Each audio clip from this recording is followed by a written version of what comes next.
नमस्कार, मैं विनोद कुमार शुक्ला, अड्डा पर आपका स्वागत है। कुंभ को लेकर के पश्चिम बंगाल की मुख्यमंत्री ने आज एक फिर बहुत दुखद बयान दिया, अपमानजनक बयान दिया, जब उन्होंने ये कहा कि कुंभ जो है वो अब महाकुंभ नहीं, मृत्यु कुंभ हो गया है। इस तरह के बयान लगभग सभी विपक्षी दल के नेताओं ने दे दिए हैं। मैं एक के बाद एक समझाने बताने की कोशिश करता हूँ और इसके मायने भी समझने की कोशिश करते हैं। सबसे महत्वपूर्ण बात यह है कि ममता बनर्जी लगातार या ममता बनर्जी की पार्टी लगातार जो हिंदू प्रतीक हैं, हिंदू देवी देवता हैं, उनको लेकर के किसी न किसी बहाने, चाहे वो ये कहें कि हम देवी के उपासक हैं, हम राम को नहीं मानने वाले हैं, या और भी इस तरह की चीज़ें वो करते रहते हैं। उनकी अपनी एक कॉन्स्टिट्यूएंसी है, उसको अपीज़ करने के लिए, मुस्लिम कॉन्स्टिट्यूएंसी को अपीज़ करने के लिए ये वो करते रहते हैं। सामान्यतः ये इस तरह की चीज़ें शुरू हुई थी जब लेफ्ट के लोग धर्म को लेकर के इस तरह की बात करते हैं। और एक बार पश्चिम बंगाल से ही सांसद रहे सोमनाथ चैटर्जी, जो स्पीकर थे, उन्होंने सुषमा स्वराज पर कटाक्ष, उनके कल्चरल नेशनलिज्म पर कहा था। तब उन्होंने उनको जवाब देते हुए कहा था कि भारत का कल्चरल नेशनलिज्म या सांस्कृतिक राष्ट्रवाद यही है कि बंगाल के किसी पिता को अपने पुत्र का नाम रखने के लिए गुजरात के ज्योतिर्लिंग के ऊपर वो किया जाए। जब सोमनाथ चैटर्जी को उन्होंने जवाब दिया था। अब मैं पहले इस बात को बता दूं कि जो विपक्ष के लोग ऐसा कर रहे हैं और वो क्यों कर रहे हैं, और फिर ममता बनर्जी पर और बंगाल पर भी आने की कोशिश करता हूं। देखिए, अभी 2 दिन भी नहीं बीते हुए हैं जब ममता बनर्जी का ये बयान आया। उसके पहले लालू प्रसाद ने कुंभ को फालतू बताया था कि कुंभ फालतू की चीज़ है। अब लालू प्रसाद यादव को कुंभ फालतू लगता है, और वो बहुत सारे और मामले में जब उनके अपने स्थानीय देवी के पूजा करते हैं, जो उनके गांव की कुल देवी हैं वहाँ, तो उसका फ़ोटो खिंचा करके शेयर करते हैं, जो स्थानीय जिन देवी का महत्व है। और कुंभ का महत्व पूरे देश में है। देश की बात छोड़ दीजिए, विदेशों से लोग आ करके कुंभ वो कर रहे हैं। ये मैं बता रहा हूँ और फिर इसका मायने भी समझाने की कोशिश करूँगा। एक लोटन राम निषाद हैं, इनके नाम में हालांकि राम है, लेकिन फिर भी समाजवादी पार्टी के नेता हैं। इन्होंने पहले से ही ट्वीट करना शुरू किया कि अगर गंगा स्नान करने से मोक्ष मिलता तो जलीय जीव, मछली, मगरमच्छ, इन सबको भी मोक्ष मिल गया होता। अब किसको मोक्ष मिलेगा, किसको नहीं मोक्ष मिलेगा, ये तो ईश्वर जाने, लेकिन कम से कम इस तरह के बयान से वोट तो नहीं मिलेंगे, और हिंदुओं के वोट तो नहीं मिलेंगे, ये पक्का है। तो पहले ये तो निश्चित करें कि इस तरह के बयान से वोट किसके मिलने वाले हैं। एक वर्ग का वोट मिलता है जिसके लिए वो ज़्यादा चिंतित रहते हैं। कुंभ में भगवान बुद्ध भी आ गए, कबीर भी आ गए, उसके अलावा अंबेडकर को भी कहीं कहीं कोट करने की कोशिश की गई। लेकिन 2 फीट की, 2.5 फीट की मुलायम सिंह की मूर्ति भी स्थापित हो गई कुंभ क्षेत्र में, और उसका उद्घाटन माता प्रसाद पांडे ने किया, जो नेता हैं, नेता प्रतिपक्ष हैं विधानसभा में। अब इन सब के बाद कांग्रेस कहाँ चूकने वाली थी, तो खड़गे साहब ने कर दिया कि स्नान से, गंगा स्नान से क्या गरीबी चली जाएगी?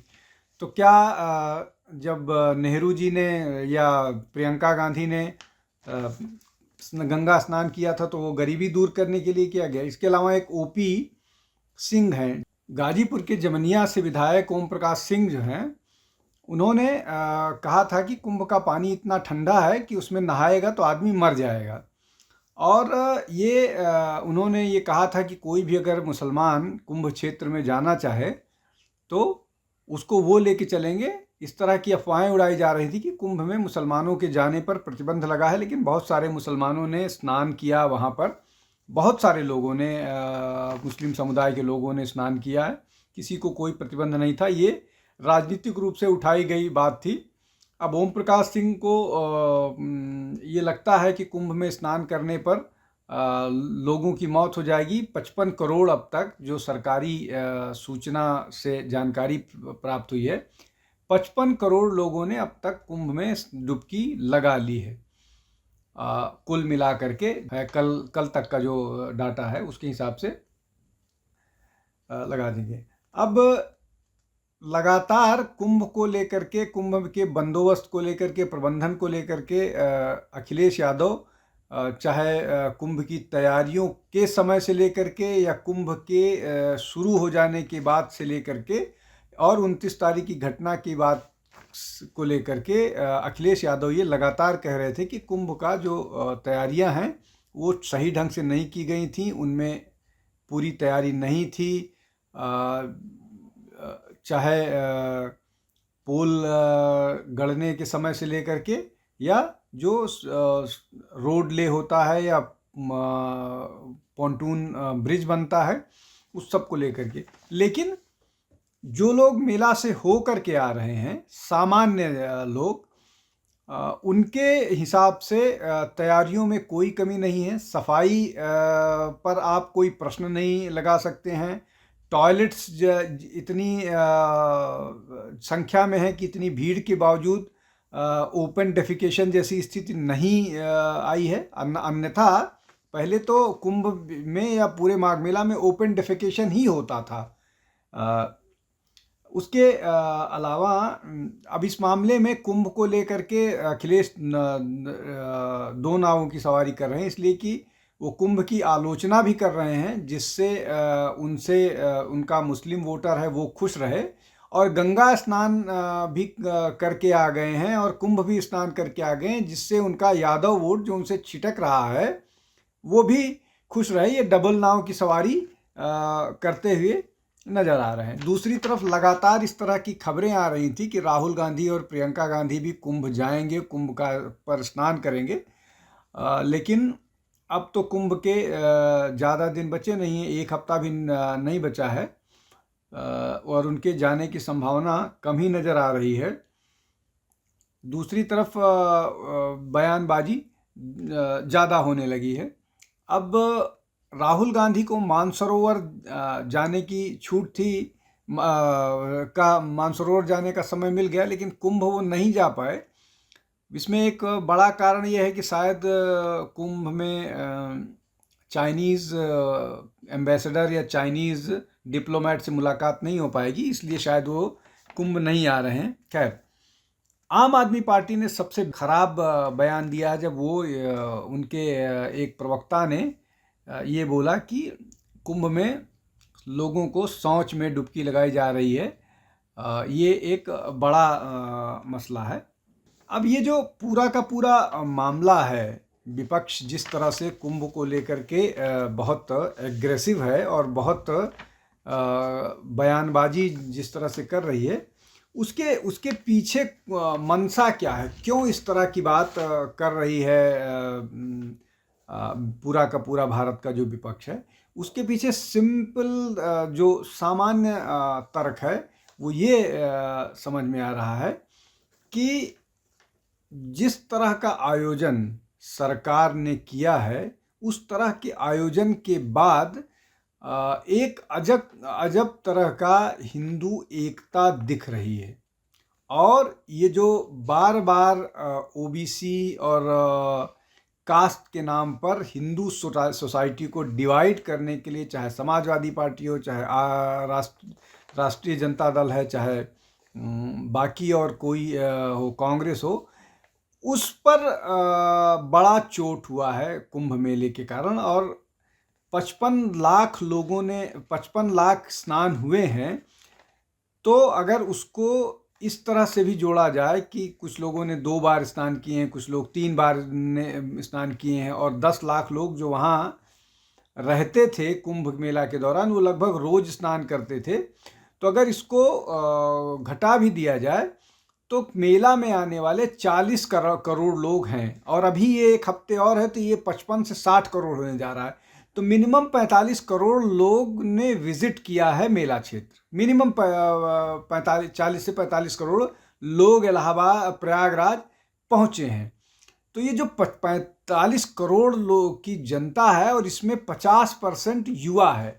50% युवा मतलब 25 करोड़ युवा जो हिंदुत्व के नाम पर या जिसको अपनी जो सांस्कृतिक वैल्यू है या जो उस पर वो पुनर्जीवित होती हुई दिख रही है। ये चिंता का विषय है कांग्रेस के लिए, ये चिंता का विषय है समाजवादी पार्टी के लिए, चिंता का विषय है राष्ट्रीय जनता दल के लिए। इसलिए कि ये इसी आइडेंटिटी पर, कास्ट आइडेंटिटी पर अपनी दुकान लंबे समय से चला रहे थे। अब अगर तेजस्वी यादव की दुकान बंद होगी, लालू प्रसाद यादव की तो दुकान खुलने का समय ही खत्म हो गया, अगर तेजस्वी यादव की दुकान बंद होगी तो निश्चित तौर पर लालू यादव को तकलीफ देगी, और अगर उसी तरह से अखिलेश यादव की दुकान बंद होगी तो अखिलेश को तकलीफ होगी। तो इसलिए इनका विरोध हो रहा है।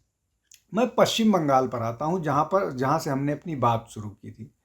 पश्चिम बंगाल में जैसा मैंने पहले कहा कि लगातार वहाँ पर हिंदू संवेदनाओं पर, हिंदू और विशेष रूप से उत्तर भारत को लेकर के एक इस तरह की बात चलती है कि हम देवी के उपासक हैं और हम राम को या बाकी जो देवी देवताओं हैं उसके उपासक नहीं है। और ये बाकायदा प्रवक्ता तृणमूल कांग्रेस के और टीवी पर बोलते हुए नज़र आते हैं बहुत सारे लोग।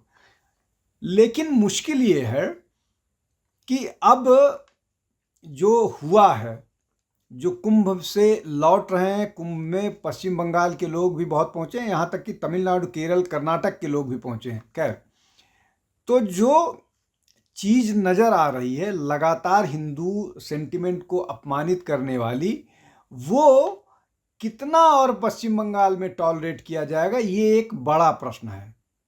और वो इस बार टॉलरेट नहीं होगा। शायद जो 2026 का विधानसभा चुनाव है उसमें ममता बनर्जी को मुश्किल आ सकती है, इसलिए कि शायद बाई इलेक्शन वो जीत गई हूँ, भले ये लग रहा हो कि अभी भी उनकी पॉपुलैरिटी ख़त्म नहीं हुई है, लेकिन विधानसभा के चुनाव जब एक साथ होंगे तो निश्चित तौर पर उनको मुश्किल आने वाली है। और जिस तरह से वो अपीज़ कर रही हैं, चाहे वो बांग्लादेश के लोगों को हो, चाहे बांग्लादेश के इन्फिल्ट्रेटर्स को जिस तरह से बचाने, प्रोटेक्ट करने की बात हो, और जो ये कह रहा हो कि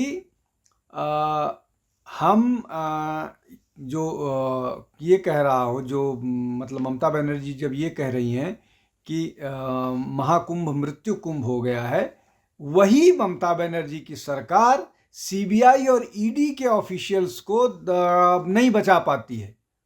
जब वहाँ पर 4 लोग होते हैं और छोटी सी भीड़ से नहीं बचा पाती है, तो जो करोड़ों करोड़ लोगों को सुरक्षित मेला में स्नान के लिए सुविधाएं मुहैया करा रहा, उसका कोई कंपैरिजन नहीं है। लेकिन दिक्कत ये है कि ममता बनर्जी की ये स्ट्रेटजी नॉर्थ इंडियन के खिलाफ बंगाली सेंटिमेंट भड़का करके चुनाव जीतती रही हैं, लेकिन ये खेल कितने दिन चलेगा, कितने दिन वो बंगाली सेंटिमेंट भुना पाएंगी। मैं नहीं कह रहा हूँ कि 100%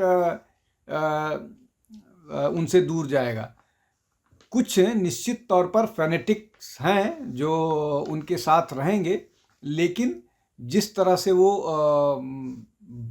वो बात कर रही हैं, निश्चित तौर पर उनसे एक बड़ा मतदाता दूर जाएगा जब वो महाकुंभ को मृत्यु कुंभ कहती हैं।